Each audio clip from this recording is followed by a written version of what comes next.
जय श्री महाकाल दोस्तों। कैसे हैं आप सब? आशा करता हूँ आप सब बढ़िया ही होंगे। कमेंट करके अवश्य बताइएगा।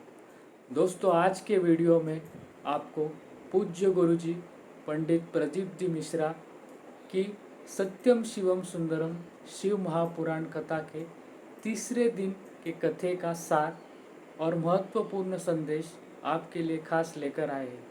यदि किसी कारणवश आज आप ये कथा ना देख पाए हो तो इस वीडियो को एंड तक ज़रूर देखिएगा। दोस्तों, पूज्य गुरुजी कहते हैं कि शिव भक्ति करना बेहद कठिन है, लेकिन जैसे ही हम शिव भक्ति शिव गुणगान करना प्रारंभ करते हैं, भगवान शंकर भी हमारी मदद के लिए तुरंत आ जाते हैं। हमारे शरीर में 350 कोटि रोम छिद्र है। इन्हें हमें शिव भक्ति में समर्पित करना चाहिए। गुरुजी कहते हैं कि जितना समय हम शिव भक्ति शिव गुणगान शिव महापुराण कथे का श्रवण करते हैं, महादेव भी हमारे लिए उतना ही समय निकालकर हमारे सन्मुख में आके खड़े हो जाते हैं। इसके बाद गुरुजी ने चतुराई और समझदारी के अंतर को बताया है।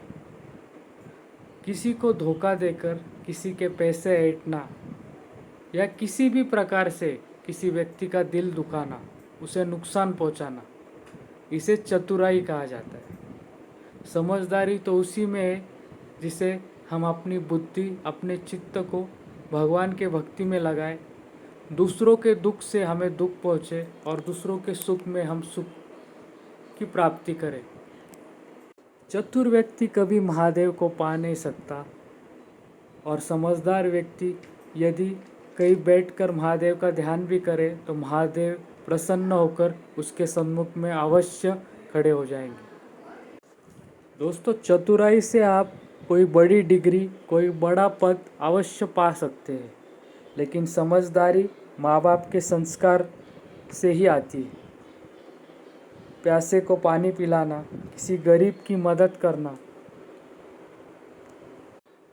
भूखे को खाना खिलाना और किसी तकलीफ में फंसे व्यक्ति के दर्द को समझने वाला व्यक्ति ही समझदार व्यक्ति होता है। यदि महादेव चतुर होते तो क्या वो भस्मासुर को किसी के भी सर पे हाथ रखकर भस्म करने का वरदान देते? महादेव को भी भोले और समझदार लोग ही प्रिय है। दोस्तों, गुरुजी कहते हैं कि पहले के ज़माने में लोग घर की देखभाल करने के लिए चौकीदार को रखते थे, जिससे घर में कोई जानवर कुत्ता घर के अंदर ना आए।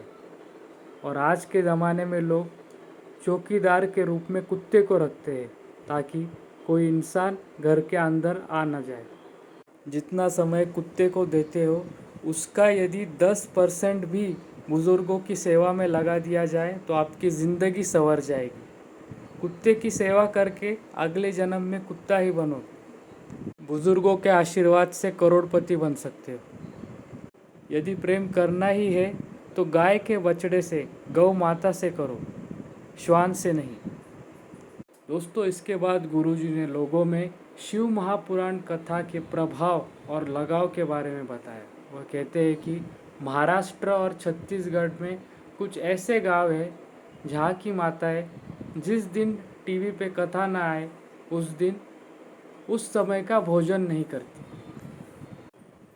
दोस्तों, गुरुजी कहते हैं कि यदि आप अंदर से अच्छे हो तो आपको सब अच्छे ही दिखाई देंगे। जो खुद अंदर से बुरा है उसे सारा संसार बुरा ही नज़र आता है। दोस्तों, गुरुजी कहते हैं कि यदि घर से निकलते वक्त आप आपकी दवाई लेना भूल गए तो इससे आपका इतना नुकसान नहीं होगा, लेकिन माँ बाप के चरण स्पर्श शिवजी पे एक लोटा जल चढ़ाना ना भूलिएगा। इससे उनकी दुआ आपके साथ चलेगी। आप जब भी शिवालय जाए हमेशा प्रसन्न चित्त से चेहरे पर एक मुस्कान लेकर जाइए। यदि आपके जीवन में तमाम मुश्किलें परेशानियां होने के बावजूद भी आप शिवालय मुस्कुरा कर जाते हैं तो ये बात शिवजी को अत्यंत ही भा जाती है और वे प्रसन्न होकर आपको आशीर्वाद देते हैं। इसके बाद गुरुजी ने काशी में मरने वाले लोगों का वर्णन किया। वे कहते हैं कि जो लोग काशी में मरते हैं उन्हें स्वयं महादेव गुरु मंत्र प्रदान करते हैं और वे पुनश्च जन्मम पुनश्च मरणम के बंधन से मुक्त हो जाते हैं। दोस्तों, गुरुजी कहते हैं कि आपने देखा होगा, ना तो भागवत पुराण में, ना श्री रामायण में, ना देवी भागवत में, मात्र शिव महापुराण ही एक ऐसी महापुराण है जहाँ लोग अपने गुजरे हुए या शांत हुए रिश्तेदार या करीबी लोगों की तस्वीरें लेकर आते हैं। क्या आप जानते हैं इसका क्या कारण है?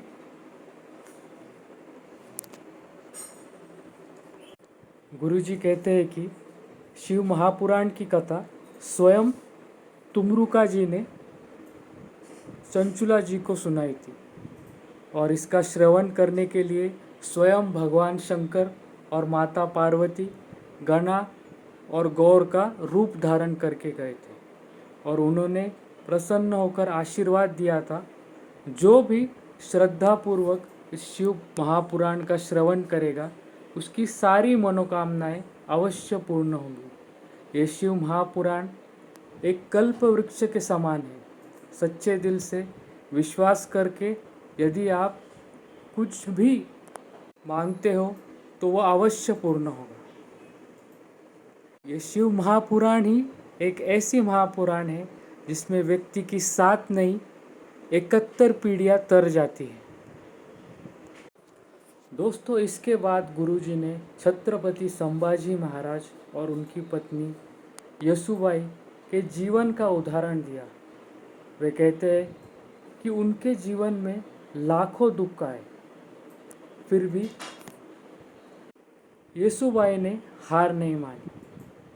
उन्होंने सारे दुखों का डटकर सामना किया और आज के समय में लड़कियों को थोड़ा सा भी दुख आए तो स्वयं उनकी माताएं कहती है कि वे ससुराल छोड़कर अपने मायके चली आए। दुख आने पे उससे डर कर भागना नहीं चाहिए, डटकर उसका सामना करना चाहिए। ऐसा संदेश गुरुजी ने दिया है। दोस्तों, इसके बाद गुरुजी ने 3 पत्रों का वर्णन किया जहाँ पे किसी की 7 वर्ष, किसी की 9 वर्ष और किसी के घर 11 वर्षों के बाद संतान प्राप्ति का सुख प्रदान हुआ। ये केवल और केवल भगवान महादेव पे अटूट श्रद्धा और विश्वास के कारण हुआ है। उसके बाद गुरुजी ने एक विशेष पत्र का वर्णन किया जहाँ केवल टीवी के माध्यम से कुछ मिनटों की कथा का श्रवण करने पर एक 18 साल के लड़के को पुलिस की नौकरी प्राप्त हुई। दोस्तों, इस पत्र के माध्यम से हमें यह संदेश मिलता है कि यदि पूरे दिन भर में भी आप केवल 5 मिनट भी शिव महापुराण का सच्ची श्रद्धा से श्रवण करते हैं तो आपको आपके मनवांछित फल की प्राप्ति अवश्य होगी। आपको जैसा ही समय मिले 5 मिनट 10 मिनट शिव महापुराण कथा का श्रवण ज़रूर करिएगा। और अंत में गुरुजी ने हमारे सनातन धर्म के महानता और महत्व के बारे में बताया है। हमारा सनातन धर्म किसी के घर में आग लगाने को नहीं कहता, बल्कि बाग लगाने को कहता है। गुरुजी ने समस्त लड़कियों को ये संदेश दिया है कि आप पढ़ाई के लिए किसी भी क्षेत्र में चले जाइए, कितनी भी दूर जाइए, कितना ही ऊंचा पद प्रदान कीजिए, किसी भी बड़े शिक्षा को ग्रहण कीजिए, लेकिन कन्यादान का सौभाग्य अपने माता पिता को अवश्य दीजिएगा। इसे उन्हें कभी वंचित ना रखिए। यह संदेश गुरुजी ने आज की कथा में दिया है। दोस्तों, आपको वीडियो पसंद आए तो इसे लाइक, शेयर और कमेंट करना ना भूलिएगा। जय श्री महाकाल।